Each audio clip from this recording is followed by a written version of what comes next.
All right. So welcome everyone. We're doing tonight a local look at Robert Frost, and we're partnering, the Derry Public Library is partnering up tonight with the Lawrence History Center and the Robert Frost Foundation.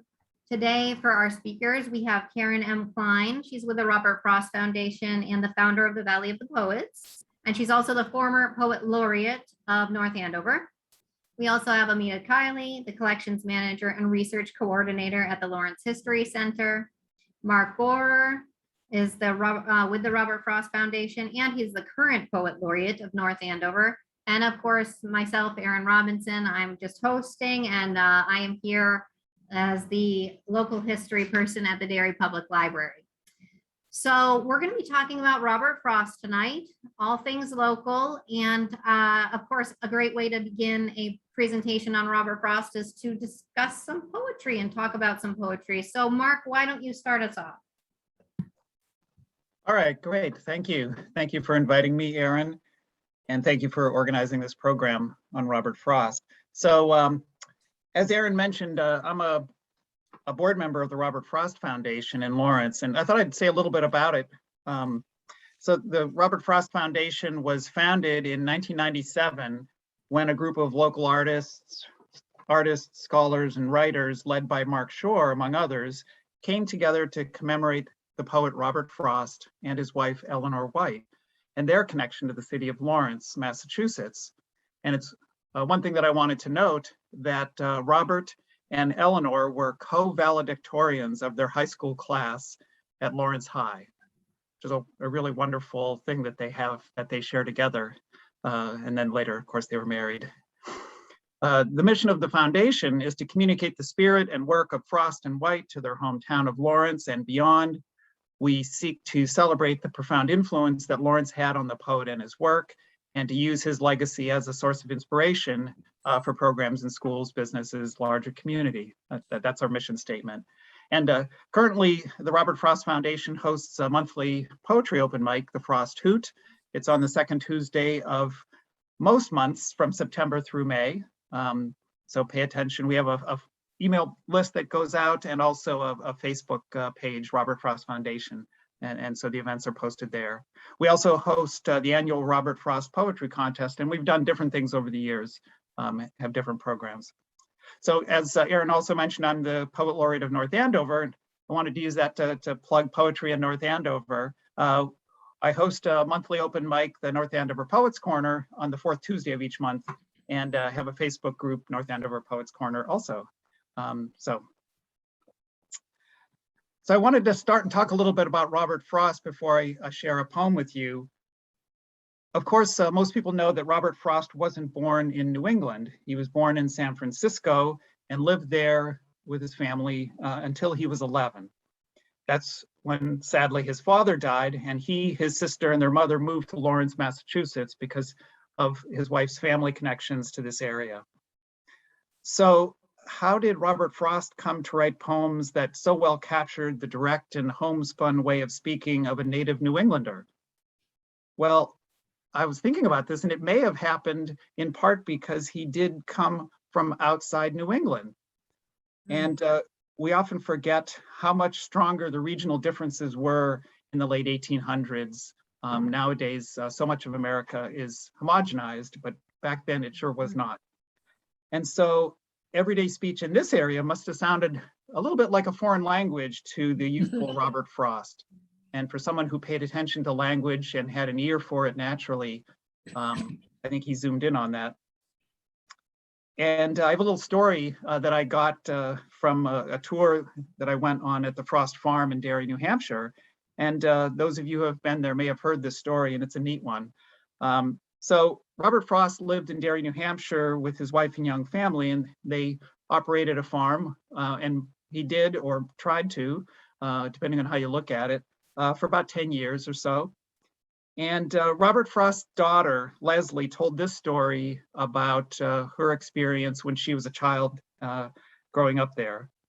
So the family moved into the farmhouse in Derry in 1900. And at that time, Leslie was 1 year old. And they lived there until she was 10. And then in the late 1960s, Leslie recounted much about her life on the farm how the furniture was arranged, aspects of the daily goings on. And her observations and stories and memories were used to restore the farmhouse to how it looked in that first decade after 1900. So if you go on a tour there, you'll see a restoration of that house. And she told this story. She talked about how her California-born dad used to eavesdrop on the telephone party line they had. And this is a little bit hard to fathom in our over-communicated age, but they had a telephone circuit that was shared with 8 families. And so there'd be 8 distinctive rings. The Frost family had 4 short rings. And so when other people got calls, Robert Frost would sometimes pick up the phone to listen to people talking on the phone. And according to Leslie, he called it research. Research. That's And so so- good.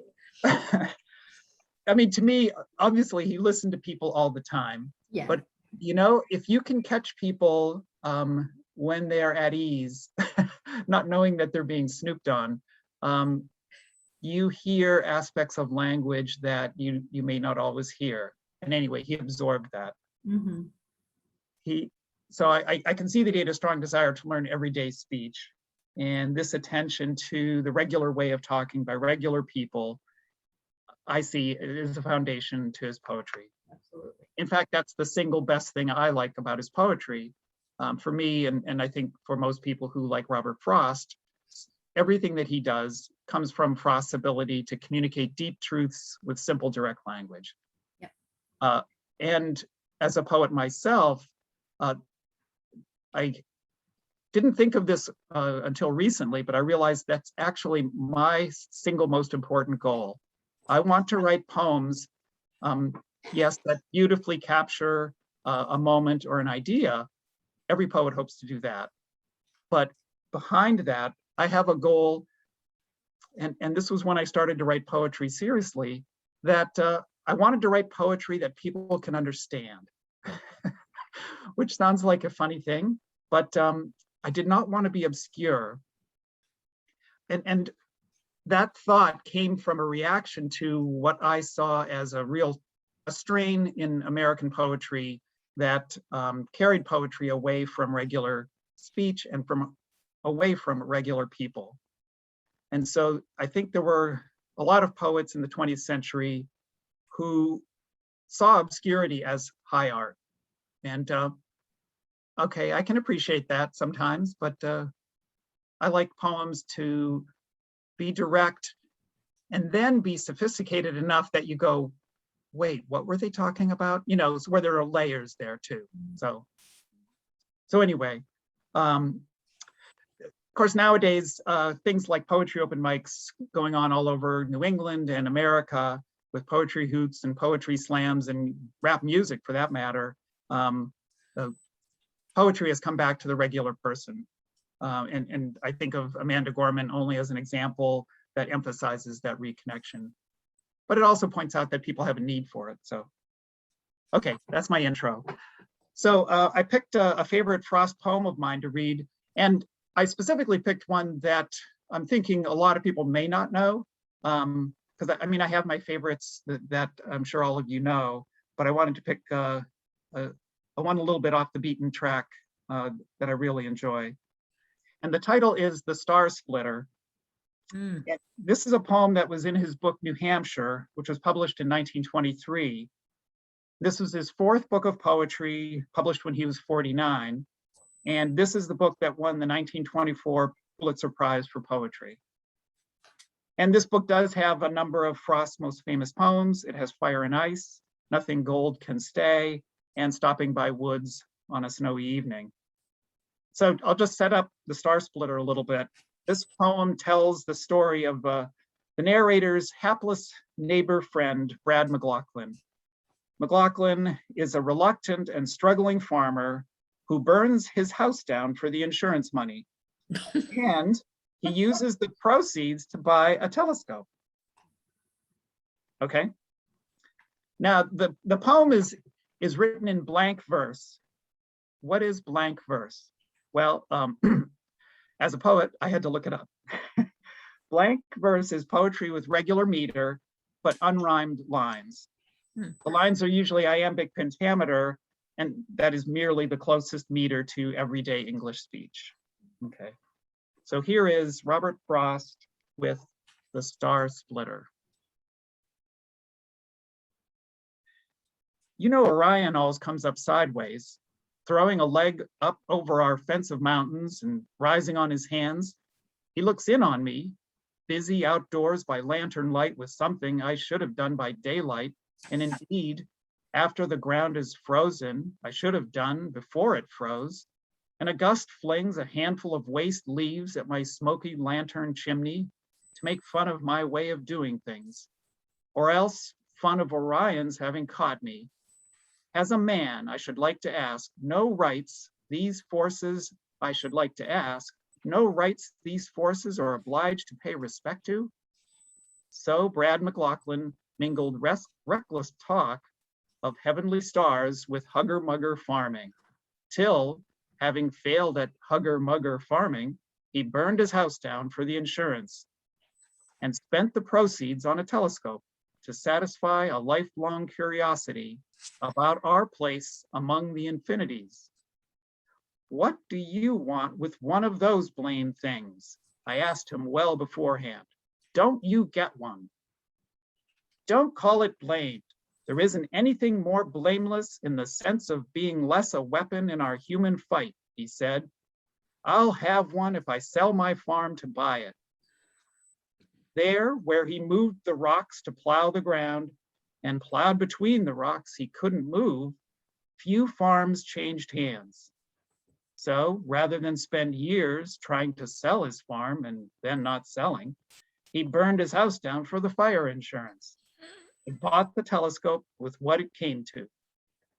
He had been heard to say by several, the best thing that we're put here for is to see, the strongest thing that's given us to see with's a telescope. Someone in every town, seems to me, owes it to the town to keep one. In Littleton, it may as well be me. After such loose talk, it was no surprise when he did what he did and burned his house down. Mean laughter went about the town that day to let him know we weren't the least imposed on, and he could wait. We'd see to him tomorrow. But the first thing next morning, we reflected, if one by one we counted people out for the least sin, it wouldn't take us long to get so we had no one left to live with. For to be social is to be forgiving. Our thief, the one who does our stealing from us, we don't cut off from coming to church suppers. But what we miss, we go to him and ask for. He promptly gives it back. That is, if still uneaten, unworn out, or undisposed of. It wouldn't do to be too hard on Brad about his telescope. Beyond the age of being given one for Christmas gift, he had to take the best way he knew how to find himself in one. Well, all we said was he took a strange thing to be roguish over. Some sympathy was wasted on the house. A good old timer dating back along, but a house isn't sentient. The house didn't feel anything. And if it did, why not regard it as a sacrifice, and an old-fashioned sacrifice by fire instead of a new-fashioned one at auction? Out of a house, and so out of a farm at one stroke of a match, Brad had to turn to earn a living on the Concord Railroad as under-ticket agent at a station where his job, when he wasn't selling tickets, was setting out up track and down, not plants as on a farm, but planets, evening stars that varied in their hue from red to green. He got a good glass for $600. His new job gave him leisure for stargazing. Often, he bid me come and have a look up the brass barrel, velvet black inside, at a star quaking at the other end. I recollect a night of broken clouds and underfoot snow melted down to ice and melting further in the wind to mud. Bradford and I had out the telescope. We spread our 2 legs as it spread its 3. Pointed our thoughts the way we pointed it, and standing at our leisure till the day broke. We said some of the best things we ever said. That telescope was christened the Star Splitter, because it didn't do a thing but split a star in 2 or 3, the way you split a globule of quicksilver in your hand with one stroke of your finger in the middle. It's a star splitter if there ever was one. And ought to do some good if splitting stars is a thing to be compared with splitting wood. We've looked and looked, but after all, where are we?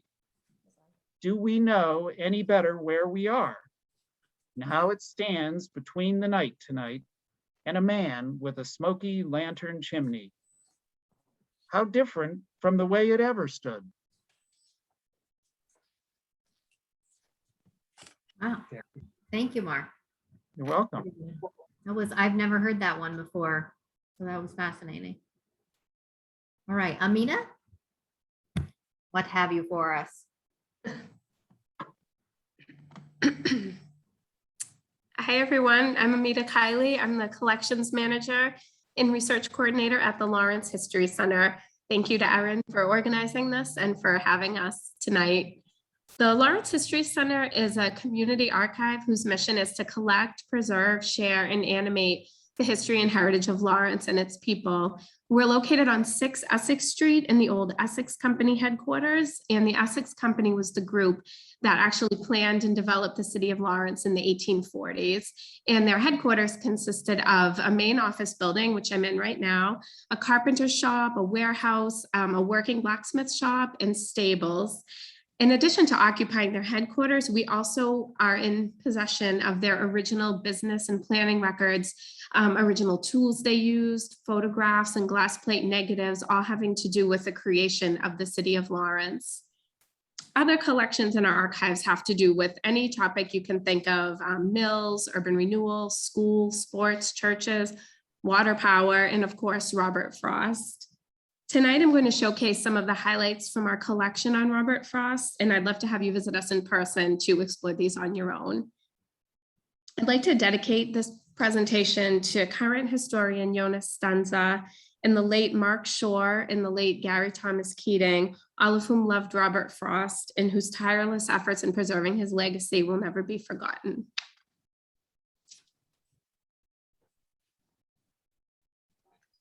We have over 40,000 photographs in our collection at the Lawrence History Center, dating from as far back as the creation of the Great Stone Dam, all the way up to our documentation of the pandemic. And of course, included in this photograph collection are photos of Robert Frost, his family, and places in Lawrence that were significant to him and important to him. So this slide features a scan of a postcard we have of Robert Frost, a picture of Lawrence High School as it was in 1892 when he graduated from there, and his church, the Unitarian Universalist Church, which, as you can see, are right on the common. We also have a photograph of Robert Frost when he returned to Lawrence at the dedication of his namesake, the Robert Frost School, in January of 1962. We have a new donation that just came in a few weeks ago of Robert's mother, Isabel Frost, who was a teacher in Lawrence. And the person who donated this image did so because her relative is in it, and she was from Lawrence, of course. And so having Mrs. Frost in it is really a bonus, a very timely bonus to this presentation. And she's marked with a red dot, of course, not on the actual photo, but a red dot above her head in this image. And so these are just some photos we have that are of Robert Frost or of places that were significant to him. This leads me to a really cool aspect of learning about Robert Frost in Lawrence. And it's that you can go beyond the archives and actually take advantage of some real place-based learning being in Lawrence. And so we have some self-guided walking tours in the collection, which highlight places, again, that were important to Robert Frost. And something that's very important to us at the History Center is when we can to make things available in English and in Spanish, because we have such a large Spanish-speaking population. And Frost's story and legacy is not limited to one language. We want it available to anyone interested. So we have the self-guided walking tour available in English and in Spanish, and it leads you around the common with some information on the different stops. You can also, in the summer months, take advantage of the Lawrence Heritage State Park, which is our local museum, who offer guided tours of sites important to Robert Frost. And you can see one of their interpreters here, Rich Padova, who stopped at the Frost Fountain on the Lawrence Common. And then there's other areas in the city that are still standing that you wouldn't necessarily know have a connection to Frost if you didn't know ahead of time or didn't read about it, because there's not signage there. But one such place is the Arlington Mills, where Frost worked for a brief time. This is, of course, an old picture, but the building is still standing and it's now housing, and there's businesses in there. And the top picture was taken by the Lawrence Boathouse, and it's on the banks of the Merrimack River. And it was near this very spot, actually, that the photo was taken. That was where Robert and Eleanor liked to enjoy each other's company and sit in the solitude of the river and kind of away from city life. And it was actually on the banks of the Merrimack that he proposed to her. So there's some very special places that are still standing and able to be visited that have to do with Frost and his legacy.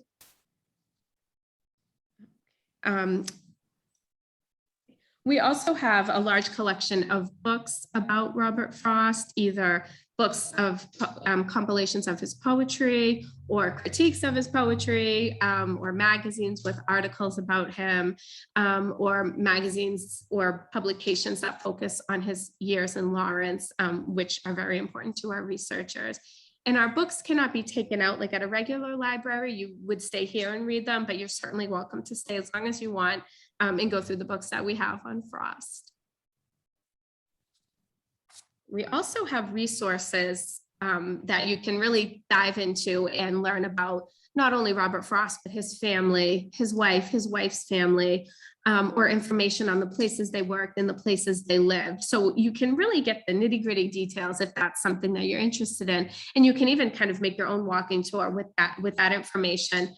For example, we have a page from the 1892 Lawrence City Directory, and we have Edwin White, who lived at 10 Valley Street, and that was Eleanor's father. So you could use our city directories and track the different houses they lived in, and then either see if we have pictures of those houses, or you can even go on the streets yourself and see if they're still there. And then we have the city documents, which are reports from the different heads of the city departments. And what I have scanned here is the superintendent's report reflecting 1892, and you can see Eleanor White and Robert Frost are listed as co-valedictorians. And then there were only, I think, 17 students, or maybe a little more, in their graduating class, but I scanned the section that lists them in the report.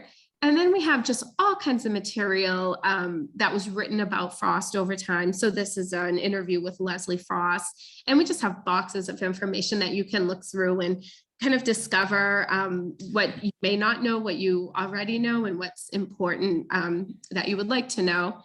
The upper picture is of the Pacific Mills, and that is where Robert Frost's grandfather worked as an overseer. And that building is still, that mill is still standing. And again, that's housing now, but you can actually go on the canal and look at that view and actually, you know, kind of recreate that photograph. So it's really great to take advantage of what we still have standing when you're in Lawrence and researching. Probably of everything in our archives, the most amount of material we have seems to be on naming the school after Robert Frost and all of the excitement and ideas and celebration that came with that. We have actually a new article that a woman just sent us last week, and it was crediting her relative, Marie Sullivan, who was a local teacher who suggested naming the school after Robert Frost. We have an actual program. We have two programs, and they're both signed by Robert Frost, as you can see, and they're from 1962. One was dedicated by Jonas Stunza, who I mentioned earlier, and the other by Gary Keating, who I also mentioned. And then we have information on the current Frost School. So you see a picture, well, from the, I think, 1991 maybe, so not that current, but we have information on the current Frost School and the students there. And one really neat thing we have are pieces of stained glass that were from the Unitarian Universalist Church. There was a window there that was made for Frost in memory of his grandmother who passed away. And unfortunately, over time, the vandals destroyed the window and threw rocks and it broke. But Jonas Stanza and others went and actually took apart the window, rescued what they could. They had the original pieces formed into a new window, which was then put in the current Frost School, and they donated the remaining pieces of stained glass to the History Center. So I just laid these out on a piece of paper and took a picture. So that's what you're looking at there, but we actually have the original fragments from the original window here at the History Center. And again, that's thanks to the dedication of people who just cared so much about Frost, his legacy, and wanted to be sure that even though it was damaged, some good could come out of that. We continue to welcome donations about having to do with Robert Frost, even currently. These are some things that came in last spring. One is a record, an actual record of Robert Frost reading his poetry. And then the item on the right is a bronze kind of little wall hanger, a little decorative piece that someone could have on display. And so these, again, these came in last spring. And then just the photo I showed earlier came in a few weeks ago. And as did the newspaper article, that was recent as well.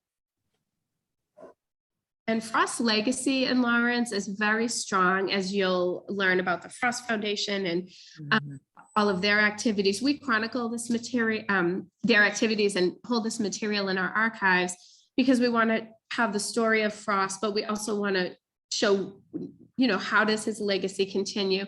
So we have booklets from the Frost Festival from 20 years ago, information from the Frost Foundation newsletters they send out, info on the commemorative stamp that was made celebrating Robert Frost. And then, of course, this mural was created in 2013 by local high school students who were moved to celebrate Frost and wanted to maybe have something visible that people might say, oh, who was that, if they don't know, and they would maybe be inclined to explore who Robert Frost was. And so this is on the corner of Essex and Amesbury Street, and it was painted by local teens in 2013. And I thank you all for joining us tonight. And if you have any questions or ever want to come in and do research, I look forward to talking more with you, or you feel free to reach out to me anytime at the Lawrence History Center. Thank you. Thank you. That was great, Amina. I've never seen that mural either. All right, Karen, go ahead. What do you have for us? Hello, and I am just amazed. You've given me so much new information that I didn't know. I know I recognize the brochures that you showed because I was with every one of those events, and I appreciate how the Frost Foundation has been all over the city, not just one area. It's touched every corner of Lawrence, and that's exciting to me because you reminded me of that with those brochures. I am speaking about Seamus Heaney and his relationship to Robert Frost. He was a very ardent fan of Robert Frost.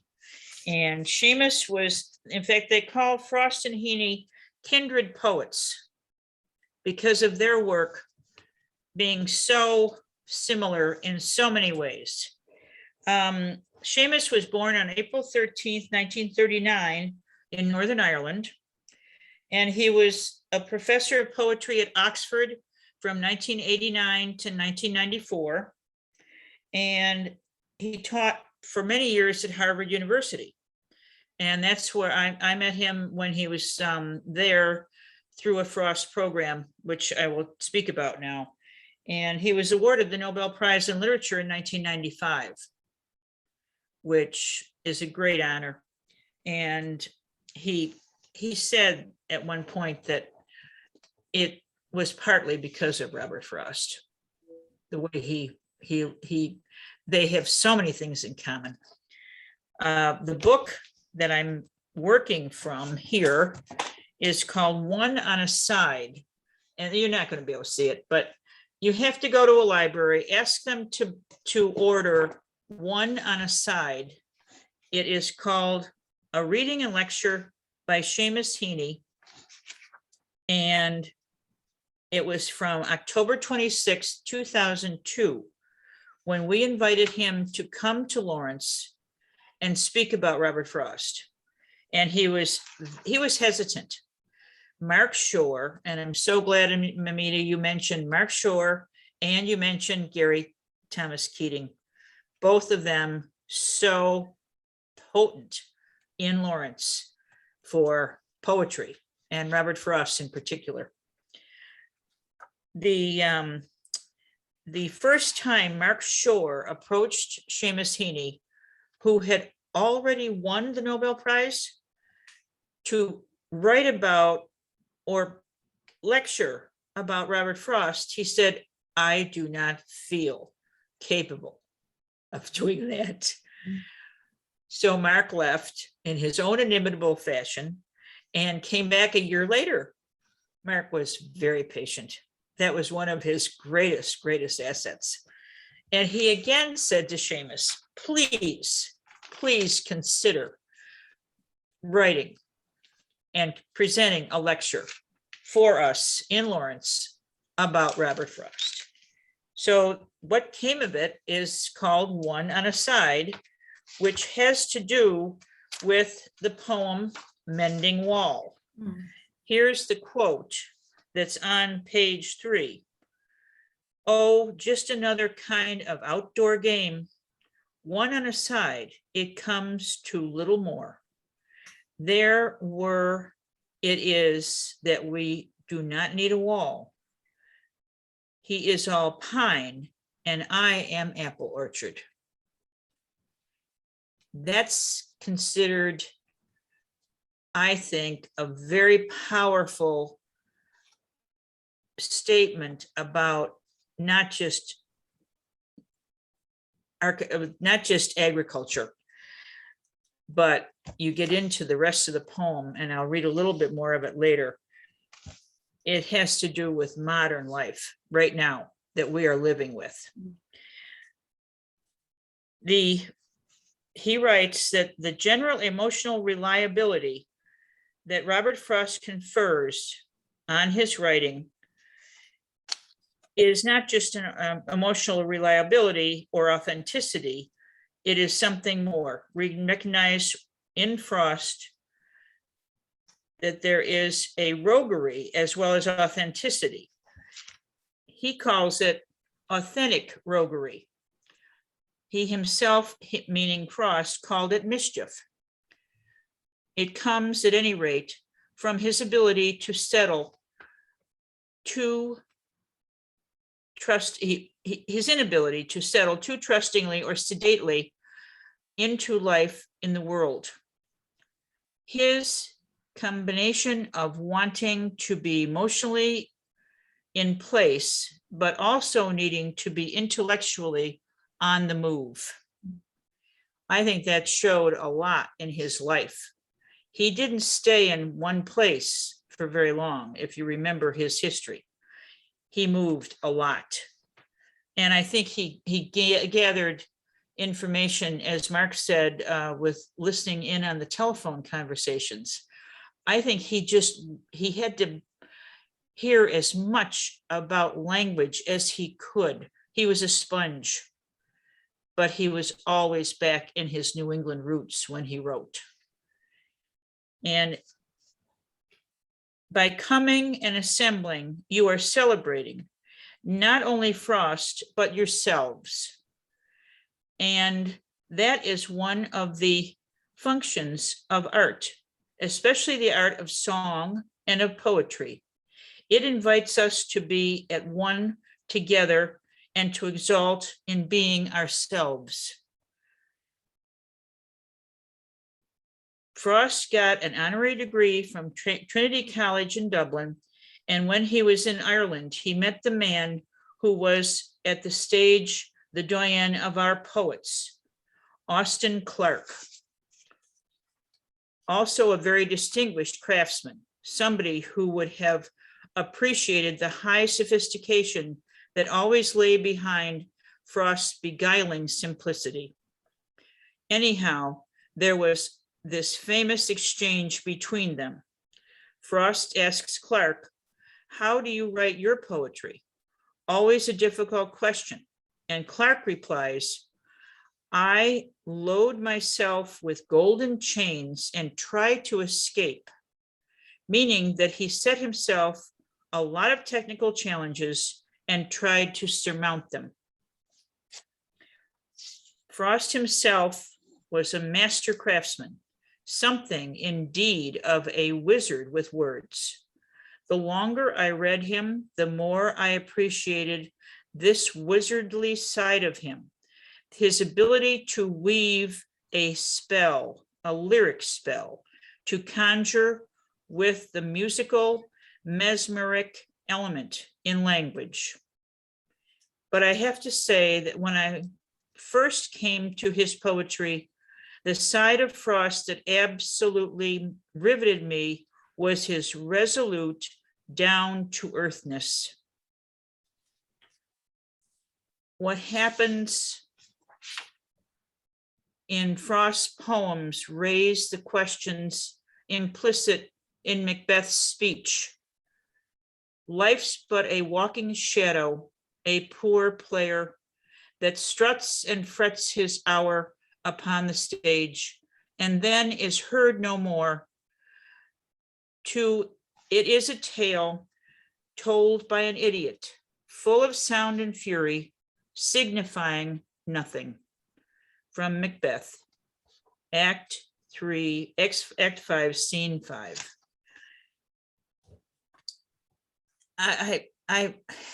It's hard sometimes for me to describe my responses to his poetry. I don't know what your responses are, but mine are sometimes very entertaining and other times so deep.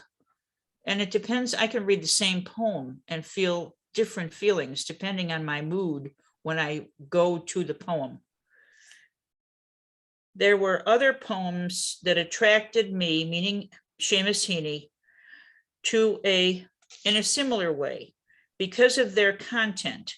Mowing, for instance, the early sonnet, "I myself had learned to mow and took pride in my ability to sharpen and handle a scythe." Come to think of it, there was a special kind of scythe shaft they often used in County Derry. And Frost, of course, was a Derry boy too. Another connection there, a scythe that had a shaft with a curve in it. The curved handle was for some reason called a Yankee sned, and it gave you a longer, lower sweep and cut. Anyway, I love to mow and love to hear and watch other people mow, even when I had to fall in behind and lift and bind oats or grass seed at the heels of the mower, the swale, as Frost called it. His poem meant a lot. So his poem meant a lot to me just because it described the particular sound of the blade of grass. I was delighted because the poet turned out to be a secret sharer of something I thought was intimately mine. Yet his poem isn't just about the act of mowing. It is equally about the melody of it, the absorption to the task, about becoming entranced. In the end, it's a defense of the kind of poem mowing turns out to be. One that doesn't take you away and lead you into fairyland, but keeps you on the earth, keeps you, as William Wordsworth said, in the presence of flesh and blood, in the presence of labor. And now page 12 has this wonderful little photograph, which you can't see, of Robert Frost in Derry on his wagon with a horse in front of him, and he has his hay in the wagon that he has just mowed. You are definitely in the world, not in the Garden of Eden, but outside Eden, where you learn you're living by the sweat of your brow. Frost conjures up a lovely cadence music in his lines, not in order to create some dreamland fantasy, some background music of escape, but to recreate where we are now, living in this fact of labor, following the usual human sound. And that music of what happens is characteristic and valuable in all of his work. As to mowing. Mowing from A Boy's Will, 1913. There was never a sound beside the wood but one, and that was my long scythe whispering to the ground. What was it whispered? I knew not well myself. Perhaps it was something about the heat of the sun, something perhaps about the lack of sound. And that was why it whispered and did not speak. It was no dream of the gift of idle hours or easy gold at the hand of its fay or elf. Anything more than the truth would have seemed too weak to the earnest love that laid the swale in rows, not without feeble pointed spikes of flowers, pale orchids, and scared a bright green snake. The fact is the sweetest dream that labor knows, my long scythe whispered and left the hay to make. From A Boy's Will in 1913. That was beautiful. There's no poem that he's ever written that I don't think is beautiful. The poem I want to read next, however, was a worldly as it was wizardly, and eventually revealed an extra truly worldly strength. Now, I'm not going to read the poem. I'm going to read a section. It is Mending Wall.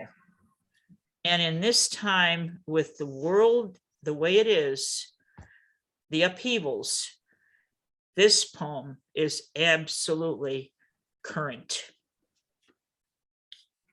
He is all pine and I am apple orchard. My apple trees will never get across and eat the cones under his pines, I tell him. He only says, good fences make good neighbors. Spring is the mischief in rhyme. And I wonder if I could put a notion in his head.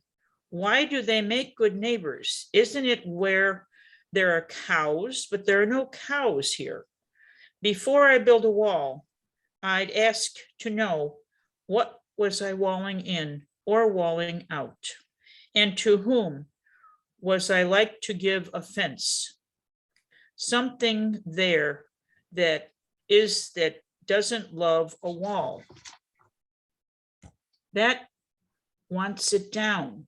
I would say elves to him, but that's not elves exactly, and I would rather he said it for himself.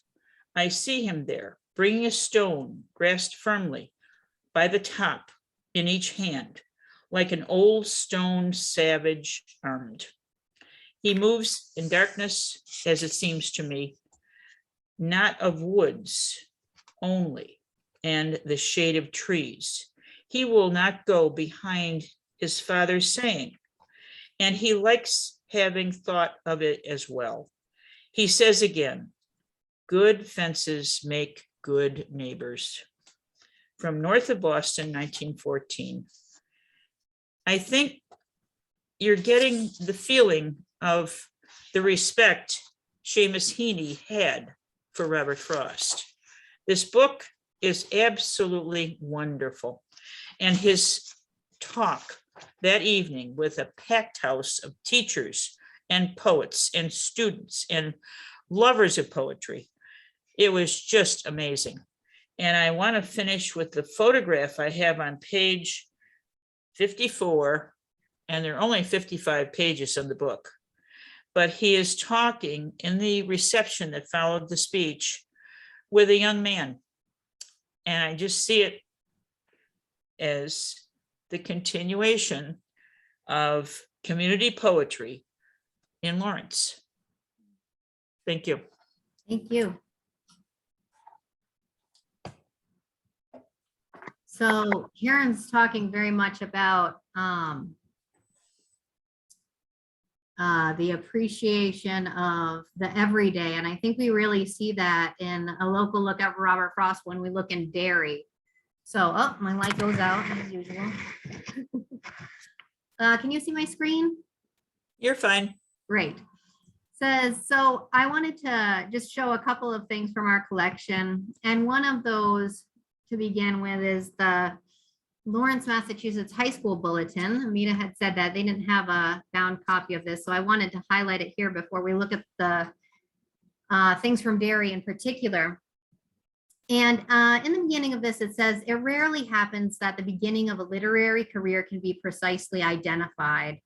And it's bound and put together by Edward Connery Latham and Lawrence Thompson.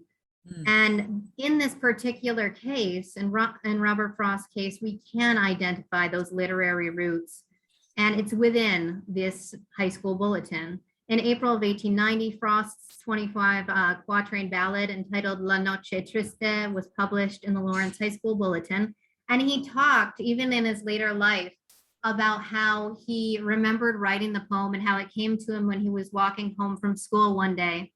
And he also remembered and recalled leaving the text on the desk of the editor, and they recount it in this book. And it just, very gives us a little glimpse of it. He says, I took it in to a stranger, an editor, and left it on his desk. He wasn't there. They told me where he sat, and he published it without saying a word to me. It was in the paper. So that was the beginning of my career. So Frost himself pinpointed the high school bulletin as the beginning of his career. And he published obviously more in this. Another one that came out soon after was Song of the Wave. And then he was also editor of the high school bulletin later on. So this particular copy is bound, and it shows all the facsimiles of those various bulletins, which I think is a special collection. We can't talk about Robert Frost, obviously, without talking about the Frost Farm in Derry, and we have done that a little bit tonight. So this top picture is of the Frost Farm, open May through October. You can definitely visit. And this little picture down here, let me get to it, is a picture from our collection here in the New Hampshire room. And it just said, believed to be a picture of Robert Frost during his farming days in Derry. So I'll leave that up to you to decide if that is him, but it does look like him to me. And of course, we have talked a little bit about Leslie, one of his daughters. This is a picture from New Hampshire's Child, the Derry Journals of Leslie Frost. And this is a very special volume. And the reason this is a special volume is because it's Leslie's journals, and they offer a very unique behind the scenes look at the Frost family and Derry at the turn of the century from a child's viewpoint. So she'll talk about going out onto Berry Road, or bringing a cow back, or going out on a walk with Mama and Papa and talking about the plants and the animals around the area. And you kind of see Frost the whole time in there. And at the beginning, she says something very important, which we reflected on a little bit tonight, which is while he was in Derry, it was very, he'd come to Derry and it was rather fraught arriving in Derry, right? Because he had lost his first son, his mother was sick, he'd been turned out by his landlady. And Eleanor actually had appealed to his grandfather and said, hey, what about this farm in Derry? And he said, I will purchase the farm. And there will be stipulations. You have to stay there for 10 years. And so that's what happened. They ended up coming to Derry. But during this time when he was being a chicken farmer and a school teacher, which I'll talk about in a minute, he was laying a foundation for something very important. And Leslie mentions it in the introduction here. She says, those were the days, the slow days, as season melted into season, that were slow for Robert Frost's sake, as well as for the grape's sake along the wall. And if it is true, as Wordsworth said, that poetry takes its origin from emotion recollected in tranquility, those were the days when my father's poetry was ripening to the fall. They were the days when the soil was built. There was turning over and turning under on the dairy farm year after year to the limit of endurance. Memories were plowed under the crop up again and be plowed under until finally, as in Blue Butterfly Day, The Runaway, and The Death of the Hired Man, they were to come up as poems. And I think that's exactly right. He was living life here in Derry, and later on they would come up as poems, all the recollections from a Frost farm. And as my last little anecdote, I just want to talk about Frost as a teacher at Pinkerton Academy. Whenever I'm looking for a little bit of local history and local lore, I always turn to Rick Holmes' Nutfield Rambles. He was our retired town historian, tells a great story, and I love how he tells it and how he does his research. So if you ever get a chance to take a look at Nutfield Rambles, please do. I'm going to recount it to the best of my ability. I know people in Derry will recognize this building here. This is the antique store. So if you go around the roundabout and you're headed up toward Pinkerton Academy, you see the antique store right in front of you. That's Old Association Hall. And when Robert Frost was in town, it was New Association Hall. And what happened was he'd applied to be a teacher in the Derry schools and he was rejected outright. They said, no, you're not qualified to do this. You're a chicken farmer. No, thank you. And he appealed to Reverend Merriam, who was the reverend at the Congregational Church at the time, and said, please, he was also on the board of trustees at Pinkerton, and said, please, I'm looking for a job teaching. And Merriam said, well, there's the big men's league banquet coming up at Association Hall, and I know there will be other Pinkerton trustees there. So why don't you come and read a poem and maybe it'll open some doors for you. And Merriam was a poet, thought of himself as a poet as well. And he wrote the hymn for Pinkerton. So he was fond of Frost. And Frost was like, oh, I can't do it. I'm too shy. I would never be able to read in front of all those people, which is funny to think of him doing that now. But he was too nervous. So Merriam said, well, why don't you stand there and you pick a poem and I'll read it to the audience. So he did, and he picked A Tuft of Flowers, and he stood up there and Merriam read The Tuft of Flowers. I went to turn the grass once after one who mowed it in the dew before the sun. The dew was gone that made his blade so keen before I came to view the leveled scene. And there was applause. And Robert Frost, stepped aside. And then later on, John Carroll Chase came up, and he was a secretary to the Pinkerton trustees. And he said, I think you may be a promising teacher for Pinkerton, and we have a position, I believe, opening up. So come and apply when that's ready. And so he did. And so he went from being a chicken farmer to being a Pinkerton Academy professor.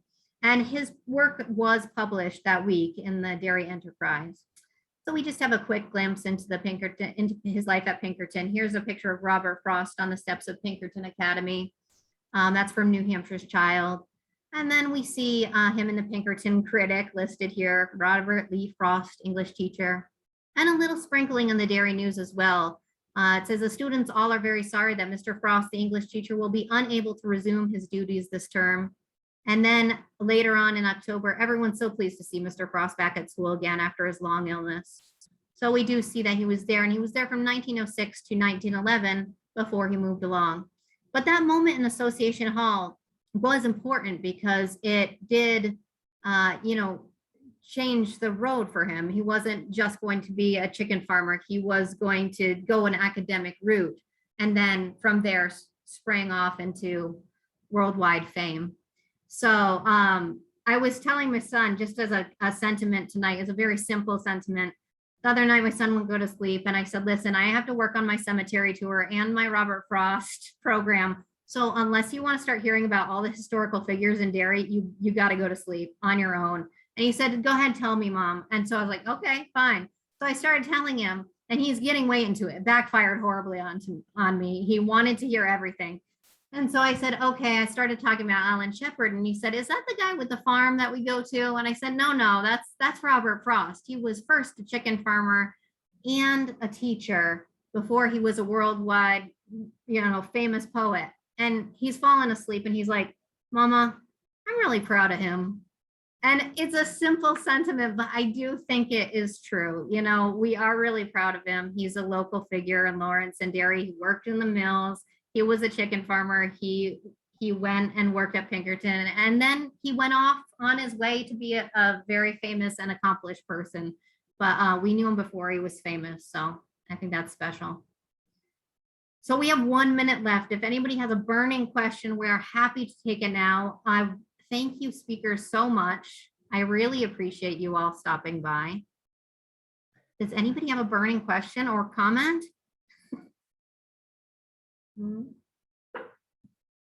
All right, then you know what I'm gonna do? I'm gonna take us out. I want to share this last little thing. We do have a Robert Frost evening in Berkeley, and I just will go ahead and play some of this. And I know you guys are all going to be headed off to dinner, and you're welcome to go, but I figure why not listen to a little of Robert Frost in his own voice while you head out. So thank you, Karen. Thank you, Mark. Thank you, Amita. You guys are awesome. People, please feel free to hang around in the chat if you'd like to listen for a little while. I will be here for a little bit too. All right. Thank you, guys. Thank you very much, Erin. It was lovely. It was lovely. I had a great time. I learned so much. Thank you. Bye. Thank you. The silken tent, a silken tent. And I'm going to say this twice because these shorter ones are harder to get in one hearing. She is, as in a field, a silken tent. At midday, when a sunny summer breeze has dried the dew and all its ropes relent, so that in guise it gently sways at ease, and its supporting central cedar pole that is its pinnacle to heavenward and signifies the sureness of the soul, seems to owe naught to any single cord, but strictly held by none, is loosely bound by countless silken ties of love and thought, to everything on earth a compass round, and only by one's going slightly taut in the capriciousness of summer air is of the slightest bondage made aware. I sometimes think there is no I in the middle, see, that I'm just a lot of cords that must be a tiny invisible knot of all the things that I'm tied to the center. When they talk about the ego, these fellas.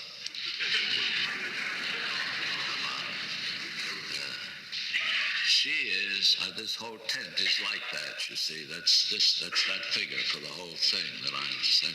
She is, as in a field, a silken tent at midday, when a sunny summer breeze has dried the dew and all its ropes relent, so that in guise it gently sways at ease, and its supporting central cedar pole, that is its pinnacle to heavenward, and signifies the sureness of the soul, seems to owe naught to any single cord, but strictly held by none, is loosely bound by countless silken ties of love and thought, to everything on earth a compass round, and only by one's going slightly taut in the capriciousness of summer air is of the slightest bondage made aware. This is the freedom that I talk about. That's the whole thing is in that. Praise of one person. Suppose I read you one or two like this one. See, you see, I like to trade on what people know, what people can get without quite knowing. Next step, I've always learned a little as I went. I've learned how to pronounce a lot of words and how to pronounce words and from the rhymes and all that sort of thing. Then I've got a lot of information without knowing I was getting it from poetry. For instance, I got complimented by somebody from Asia the other day because I pronounced the Himalayas correctly. Well, I learned too from poetry somewhere. I used to say, when I was very young, I said Himalayas. That's wrong.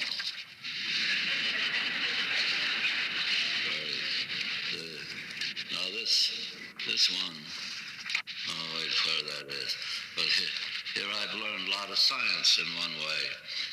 I've been advertising a particular magazine lately. I'm not taking subscriptions for it, but it's called The Scientific American, and it's the best magazine published in the whole world.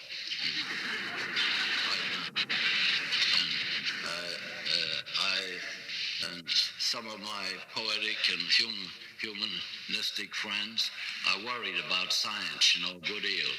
But no, there's something, besides science, of course. We know all about that. There's a whole lot that no science, psychological or any, can touch. There's such a thing, for instance, as friendship. There's no psychology can tell you how true any friendship is or how true your own friendship is to anybody. Right? And how long you'll stand hostility in someone with the appearance of friendship for what you can get out of them. And all that's all very difficult. Matters of honor and decency and all that are in it. No psychologist can help you about it. It's poetry alone. And religion. So I'll keep playing this, but I just want to let you know, I'll send the link to this for anyone who wants to hear it, the whole list, along with the recording of tonight. So this is just archived on our Derry PL page. So I'm going to go ahead and keep playing, but I know some of you are eager to run off and do your other things. I really appreciate you, Amita, Karen, and Mark. Thank you guys so much for being here. You're welcome, Erin. Thank you. Thank you. I learned so Thank you much. for putting this I together. think that Robert Frost is not just a poet, but a philosopher. Yeah, exactly. And this is a great recording to listen to because he reflects on his life a lot. So if you get a chance, give it a listen. Wonderful. Thank you. Have a great night. Thanks. Thank you, everyone. You too. Bye. Be inspired. That's right. Be inspiring. That's a great dictum, to aspire to. Yep.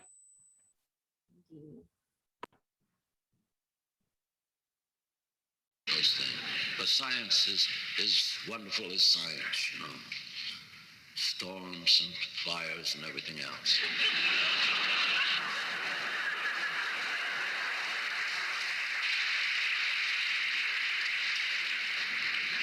And statistics.